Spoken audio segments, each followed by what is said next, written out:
Good morning. I just dressed warm, but I realize now that I look like I'm just a streamer who plays nothing but Call of Duty. Not that there's anything wrong with that. Unintentional. I'm at my home office, as you can see, and yes, I am dressed for winter. I have my windows open for my cats in both my office and my bedroom across the hall, and so I have this lovely freezing cross breeze that they quite enjoy, and I dress like I'm outside for their own enjoyment and pleasure, and I have no problem with that. It's Tuesday morning. I'm wearing the hat not so much because I'm cold, but because I haven't showered in like 4 days.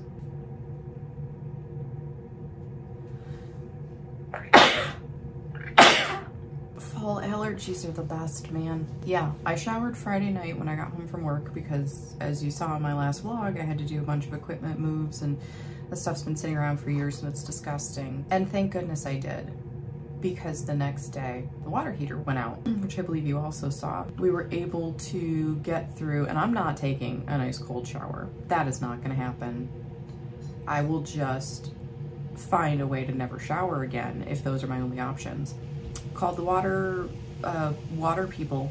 They're called plumbers is what they are. In case you didn't know, the water people are plumbers. The zappy people are electricians. And the dusty people are carpenters. I'm an idiot. So yeah, so we called the plumbers and they came out, and there's this tiny little button, and he pushed the little button and then he tried to ignite the pilot and it came up right away. Stayed lit for about 10 minutes, which was the test for him. So then he's like, okay, you should be good. 177 bucks, totally willing to pay it after, 2 days of no hot water. Very sweet guy. Took all the time in the world to have a conversation with us about different types of water heaters. What is it going to cost to replace if we had to replace it? What features would we be looking for? Would it even be worth talking about a tankless water heater? All these different things. That's why we love these guys. Every single person that comes out is just wonderful.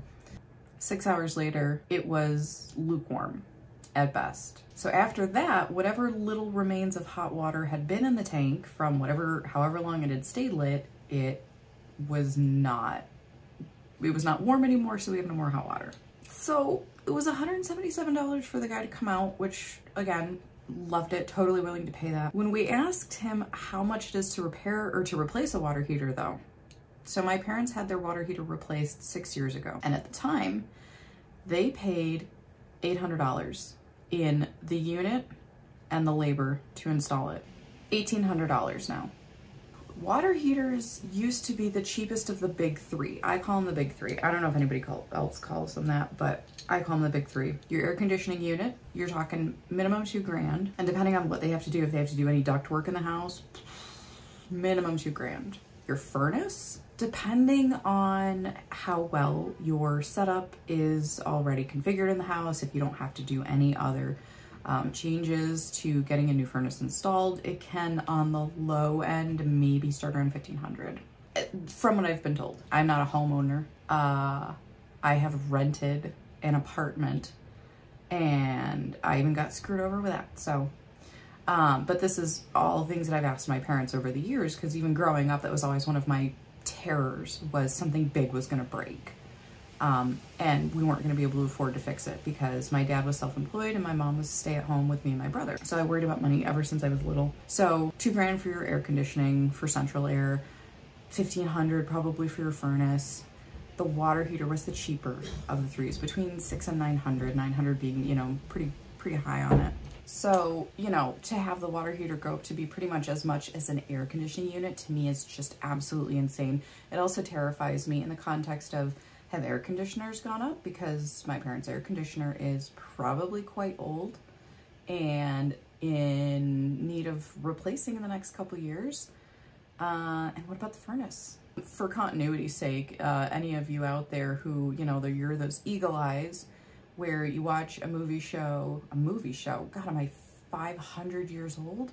You watch a movie or a show and you know, you see like the tie is askew in one scene, and then it flips to somebody else saying dialogue, and it flips back and the tie is perfect, and that's a continuity issue. Some of you eagle eyes may have noticed that my hat changed. My dad found a bag that I've been looking for full of winter gear that I had lost somehow, and it was in his car because when I got rid of my other car a few months ago, I threw everything of mine in his car to empty mine out. And I was looking for a hat. This was not the hat that I was looking for, but I am glad to have found it. This is obviously my chicken hat, and I love this very much. She got a little crushed.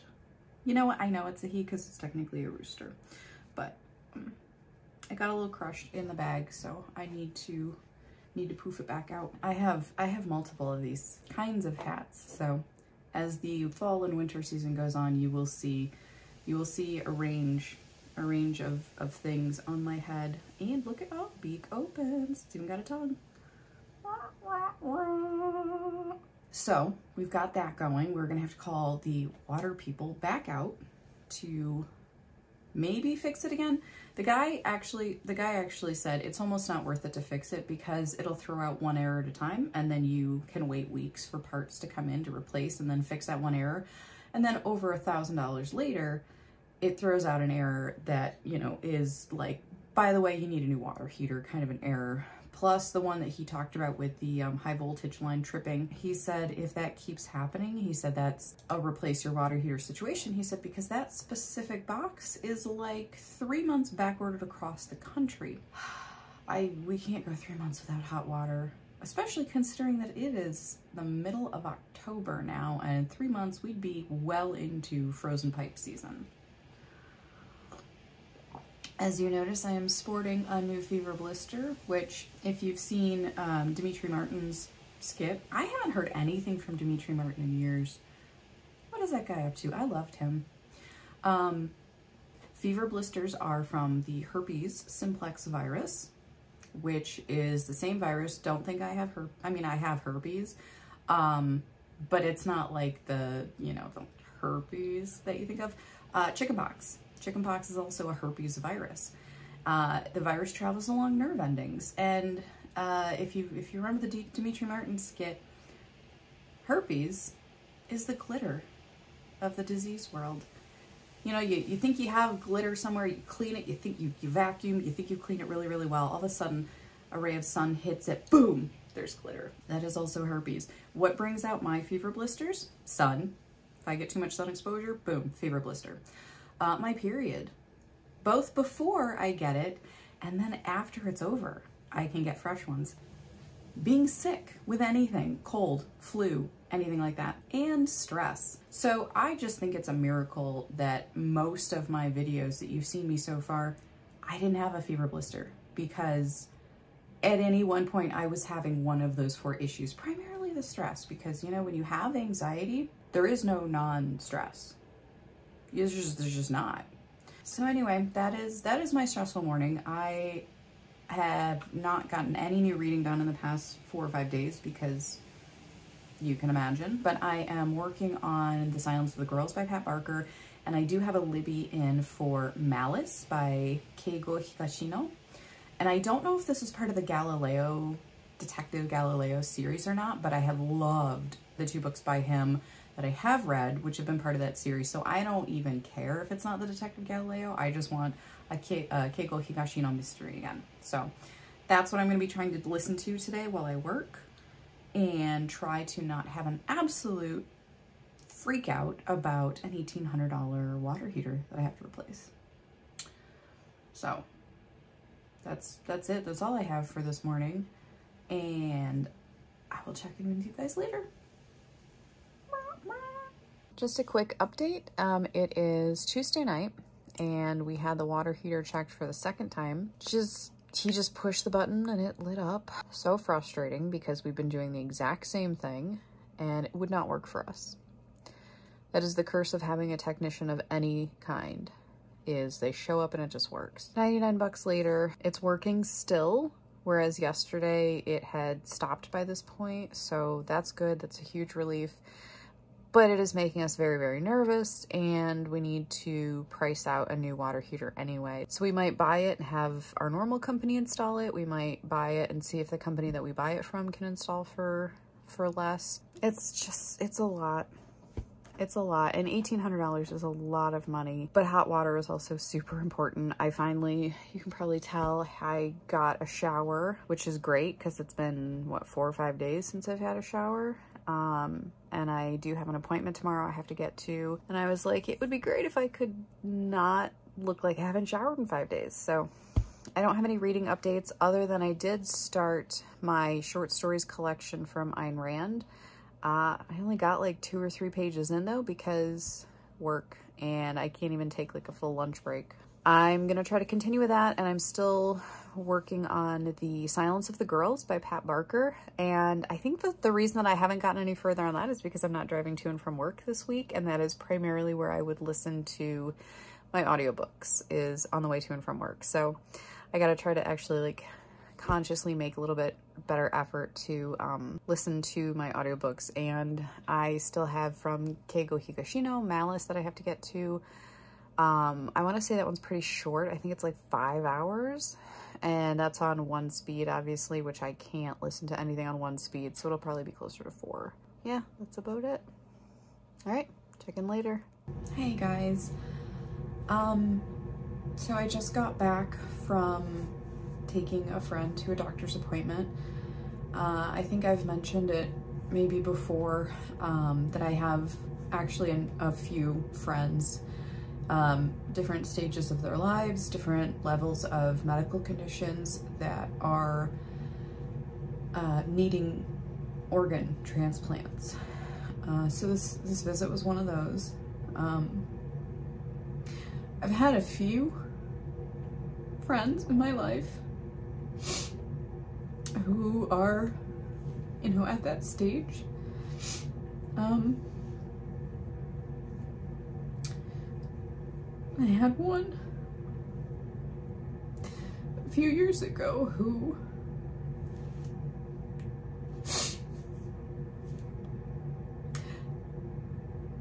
I loved him so much.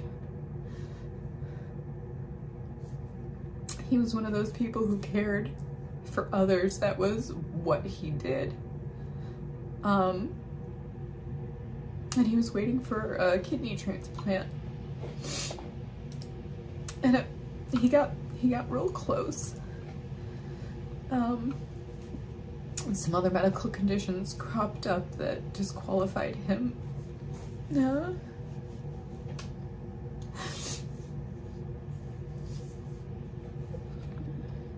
Sorry, I had to take a break for a second. He passed away a few years ago. That was really hard.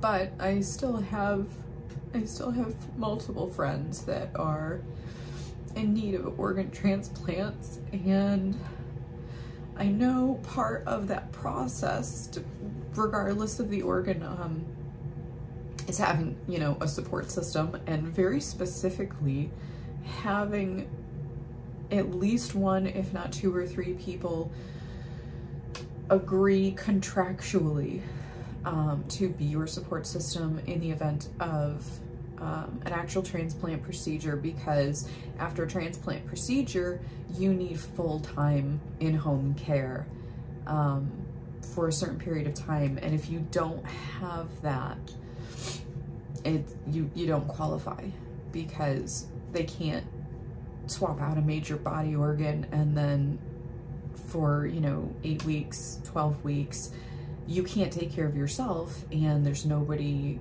to take care of you. You wouldn't be able to do it.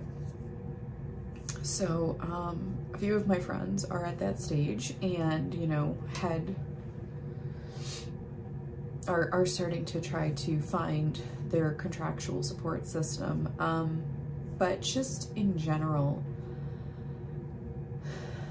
the amount of physical support and emotional support that people need when they go down that path of needing an organ transplant It's something that I've been sort of familiar with for a number of years now, and I have tried to be available, you know, to be helpful, to be useful. And I struggle with some of it because I hate feeling powerless, you know?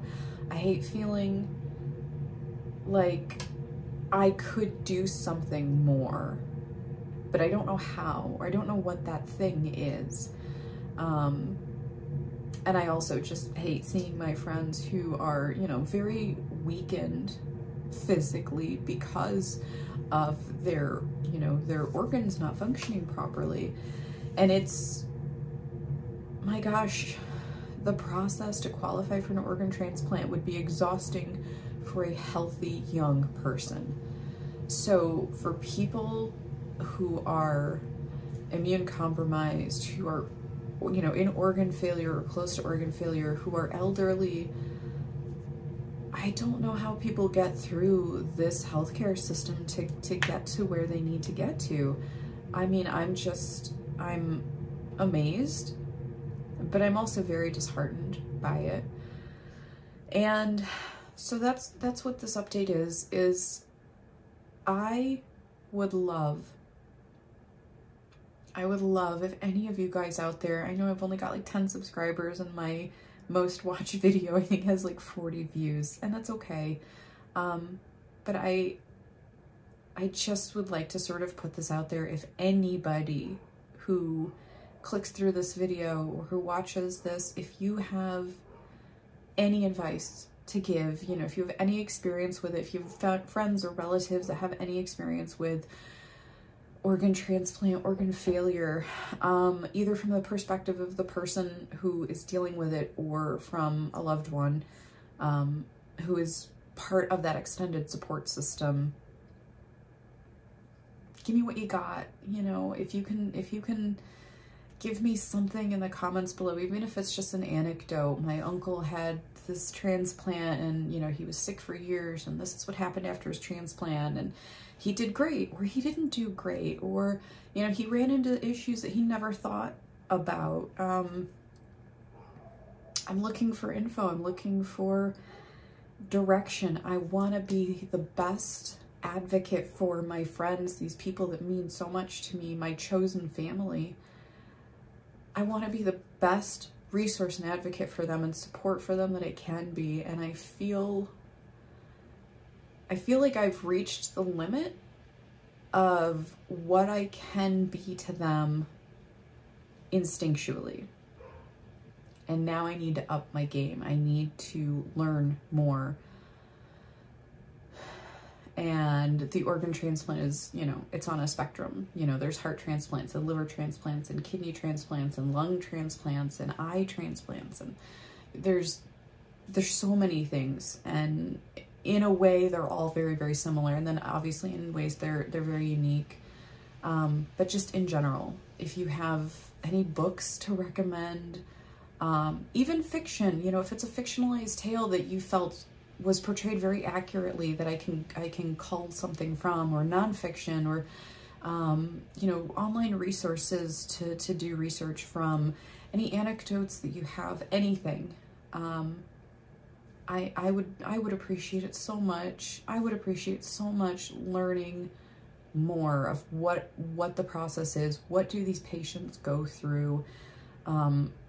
Help navigating the system, because the doctors and nurses are great, but it's so wildly complex in what an extremely sick person has to try to manage on their own. So anything you guys can give me would be absolutely amazing. Yeah. Thank you to everybody who has watched, you know, and started to follow along with some of my ramblings. I do genuinely appreciate it. I had a video hit like 40 views and I went through the roof with excitement. I just couldn't believe that 40 people would want to click on my video, even if they didn't stay the whole time. I'm not obsessed with stats. I prefer not to look at them because I feel like that might just sort of, you know, depress me a little bit, but just the clicks that people were interested meant a lot. And to the people who have chosen to follow me, wow, thank you guys. I would love to say hello. Please drop me a line and introduce yourself, and you know, I'll be trying to check out each of the people who followed me too, to see if they're content creators as well. Specifically, I'm putting a plea out into the big interwebs to, you know, anything you got to share, I would be so grateful. So, it's Wednesday, it's almost noon, and I feel done for the month. It's, you know, I can't even imagine being the person in the shoes that my friends are in, and watching their parents go through very similar things. Sometimes, you know, some of them, this is almost like a genetic thing. It's a lot, but that's why I just want to learn more. You know, I want to be as much for them and as good for them as I can be. So that's what the request is. So anybody who does choose to share or drop a link to something that they found helpful, anything would be so appreciated. Thank you guys so much. Please take care of yourselves. Take care of your health. And if you are a caregiver, please take care of yourself, because I also come from a family who has done caregiving, and I've done some of it myself. And it is so true. If you don't take care of yourself, you cannot take care of others.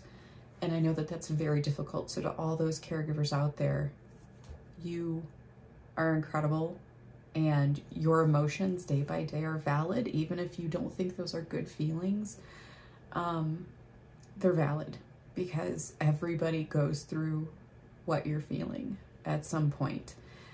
But take time for yourself to recharge your batteries as best you can, so that you can be the best you can for those that you care about, which is why you're doing it. So I'm gonna take a little bit of a break, maybe make a cup of tea, and yeah, I'll be giving you guys another update in a little while. Thank you so much. It is Thursday morning. Well, it's Thursday at like noon. And I took today and tomorrow off so that I could do a color tour, because it's been a couple of years since I have gone and actually enjoyed the fall colors.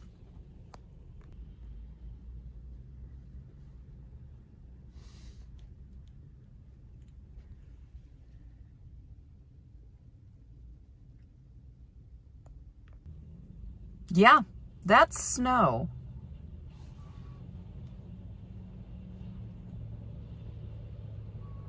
Still going. I'm still going to the west side of the state. I don't even care. I need a break, and I actually love driving. I love long trips. And to get to the west side of the state where I want to go, it's only about between 2.5 and 3.5 hours, depending on exactly where I'm going. So I'm going to enjoy this.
Morning, guys. It is Saturday morning. I have some stuff to get done today, so I'm going to be leaving in just a few minutes. But I thought I'd end out this vlog with some actual reading details because I realized that most of this vlog is like travel video. So yeah, here's my reading updates. I actually do have a few. I have finished Malice by Keigo Higashino, murder mystery, but again, with his works, it's never a whodunit, but it's a how they done it. Malice was really interesting though, because it was a why. They knew pretty much how it was done. They knew very early on who did it, but the motive didn't make any sense and they wouldn't stop until they got the motive. And I was like, okay, I'm here for this, right? I thought I had it. I was like, oh, I'm picking up on stuff that I can tell that's not true. And, you know, so I thought I was really following the undercurrent, but the undercurrent had an undercurrent. I did not have it at all. Oh, I love it. I love when I think I know what's going on and then all my expectations are subverted, but in a perfectly logical way. Man, this guy is so good. I really, really, really, really like his works. So this was about a guy who was an author, a very famous, well-published author, and he was found murdered. And his best friend and his new wife found the body. In short order, you find out that the best friend actually killed the guy. And then it's like, okay, but why? Why were you guys best friends? And then it ended in murder. Oh man, it was so good. It was so good. So I'm probably going to give that a 4-star, like probably 4.5. Actually, I really, really liked it. Devotion of Suspect X, I think had more of an emotional gut punch to me, but Malice, I think, was just as well written and just as subvertive in the expectations. I liked it just as much. Okay, so then I have about 2 hours left on The Silence of the Girls by Pat Barker. I am really enjoying it. I'm so glad I've started this after I read Circe. It is exactly what I wanted. I don't like it as much as Circe. I think it's simply my preferred writing style was more of Madeline Miller's and a little bit less of Pat Barker, but Pat Barker is absolutely phenomenal. I would give Circe a 5-star. I have a 4-star rating easily, I think, for Silence of the Girls. And depending on how the last 2 hours go, I'm guessing it might go up a little bit. I don't think it would really go down, but I'm guessing it might go up. And again, that is the story of Briseis, who was the queen of a Trojan city that was sacked by Achilles. She was captured. She was given to Achilles as his prize for sacking the city. Briseis becomes the reason why Achilles stops fighting in the Trojan War. And then the massive Greek loss because Achilles won't fight and, you know, back and forth. So I love Greek mythology. I love well-written books based on Greek mythology, the retelling of stories, giving you more in-depth look at the different characters. And so I'm really, really, really enjoying it.